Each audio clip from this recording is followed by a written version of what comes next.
اعوذ باللہ من الشیطان الرجیم بسم اللہ الرحمن الرحیم لئن اقمتم الصلاة صدق اللہ العظیم۔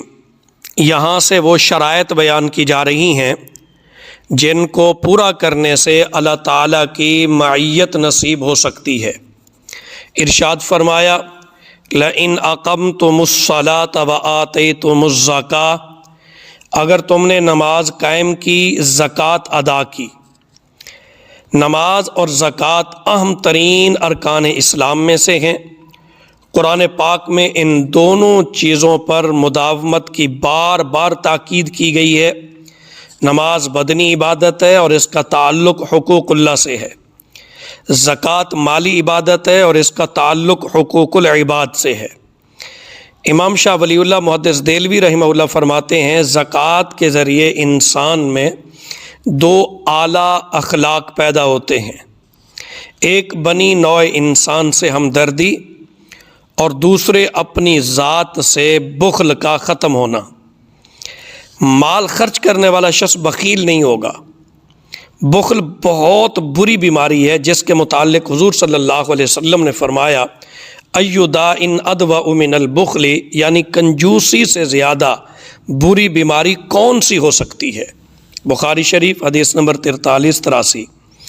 وآمنتم برسلی، اور میرے پیغمبروں پر ایمان لائے، یعنی ان رسولوں پر ایمان لانا ہے جن کو اللہ تعالیٰ فرماتے ہیں کہ میں موسیٰ علیہ السلام کے بعد روانہ کروں گا، جیسے حضرت داؤد، حضرت زکریا، حضرت یحییٰ، حضرت عیسیٰ علیہ السلام اور حضور اقدس صلی اللہ علیہ وسلم۔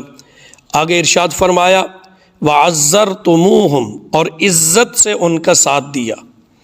مطلب یہ ہے کہ رسولوں پر صرف زبانی ایمان لانا کافی نہیں، بلکہ ایمان کے ساتھ ساتھ دلی تعظیم سے پیش آؤ گے اور دشمنان حق کے مقابلہ پر ان کا پورا ساتھ دو گے، جان سے بھی اور مال سے بھی۔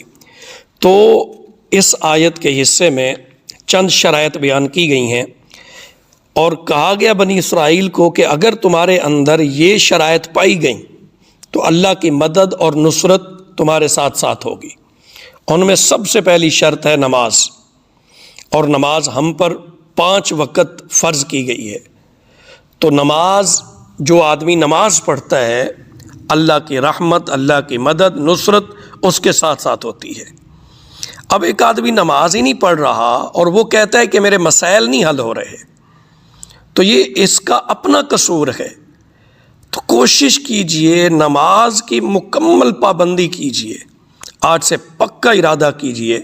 جس طرح کھانا کھانا ضروری ہے، پانی پینا ضروری ہے، آرام کرنا اور سونا ضروری ہے، تو دنیا کے جس طرح باقی کام ہم نے اپنے اوپر لازم کر لیے کہ کھائیں گے نہیں تو طبیعت خراب ہو جائے گی، جان چلے جانے کا خطرہ ہے، پانی نہیں پئیں گے تو پیاس لگے گی اور پیاس کی وجہ سے بھی جان چلی جا سکتی ہے، آرام نہیں کریں گے تو بہت بڑی گڑبڑ ہو جائے گی۔ تو اسی طرح نماز کو بھی اپنے اوپر لازم کر لیجئے۔ نماز جب آپ 5 وقت نماز پڑھیں گے، اللہ تعالیٰ کے گھر میں آئیں گے، اللہ تعالیٰ کی حمد و ثنا کریں گے، قرآن پاک کی تلاوت کریں گے، اللہ تعالیٰ سے دعائیں مانگیں گے، تو انشاءاللہ اللہ کی رحمت اور نصرت اور مدد آپ کے ساتھ ساتھ ہوگی۔ اگر زکوٰۃ فرض ہے تو زکوٰۃ بھی دیجیے۔ اللہ تبارک و تعالی ہمیں عمل کرنے کی توفیق عطا فرمائے۔ وآخر دعوانا ان الحمد للہ رب العالمین۔